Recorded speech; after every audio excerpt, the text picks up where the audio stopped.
हाय दोस्तों, कैसे हैं आप सभी। मैं डॉक्टर आनंद व्यास फिर से अपने YouTube चैनल पर आप सभी का स्वागत कर रहा हूं और आशा कर रहा हूं सभी ठीक है, मस्त एंजॉय कर रहे हैं। क्रॉस कल्चर मैनेजमेंट पे मैं आ गया हूं। 11 मोस्ट इंपॉर्टेंट क्वेश्चन अंतिम प्रहार का चल रहा है। आखिरी 2 क्वेश्चन है, जल्दी से देख लेते हैं और ये सीरीज कंप्लीट करते हैं। आप वाकई में बहुत ज़्यादा मेहनत कर रहे हैं, बहुत ईमानदारी से पढ़ाई कर रहे हैं। मेरे को पूरा यकीन है कल का पेपर आपको बहुत शानदार जाने वाला है। इतनी मेहनत तो वास्तविकता में MBA वाले आखिरी के दिन में काफ़ी जी जान से आप मेहनत कर रहे हैं। ठीक है, तो आप सभी बधाई के पात्र हैं। सबसे पहले तो 11वां क्वेश्चन भी इसी के साथ देख लेते हैं। ये बोल रहा है इथिक्स। अब ये जो इथिक्स का क्वेश्चन है, हम शुरू से पढ़ते हुए आए हैं कि इथिक्स क्या होते हैं। Some kind of golden rules which are universally applicable. जैसे हमें हमेशा सच बोलना चाहिए, बड़ों का आदर करना चाहिए, कभी चोरी नहीं करनी चाहिए, झूठ नहीं बोलना चाहिए।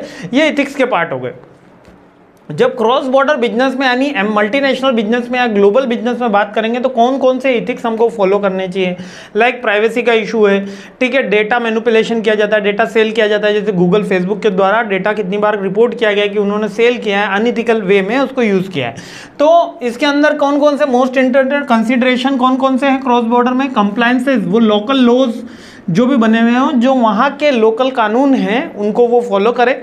बिजनेस ह्यूमन राइट्स को वो फॉलो करे। ह्यूमन राइट्स जो बेसिक ह्यूमन के राइट होते हैं, यानी कि जैसे कि 8 आवर्स से ज़्यादा वर्किंग नहीं हो, वर्किंग हो तो उसको ओवर टाइम मिले।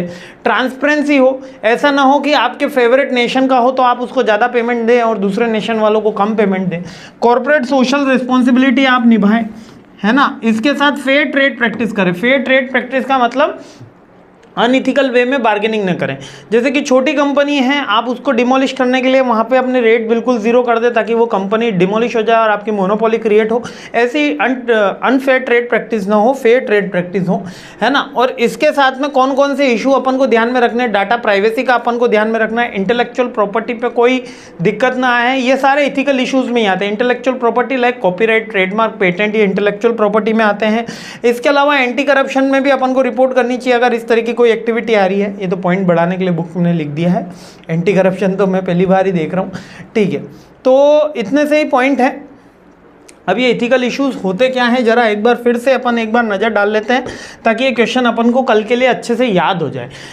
पॉइंट क्या है, इथिकल इश्यूज वो पॉइंट होते हैं, इथिकल कंसर्न वो कंसर्न होते हैं जो यूनिवर्सली एप्लीकेबल होते हैं। जब मैं क्रॉस बॉर्डर या मल्टीनेशनल कंपनी से बात कर रहा हूं और उसके बिहाफ पे बात कर रहा हूं, तो वो कंपनी कैसी होनी चाहिए, ट्रांसपेरेंस होनी चाहिए, डेटा को प्राइवेट रखने वाली होनी चाहिए, है ना, ह्यूमन राइट को फुलफिल करने वाली होनी चाहिए, लोकल लॉज को मानने वाली होनी चाहिए, अनफेयर ट्रेड प्रैक्टिस न करे ऐसी कंपनी होनी चाहिए।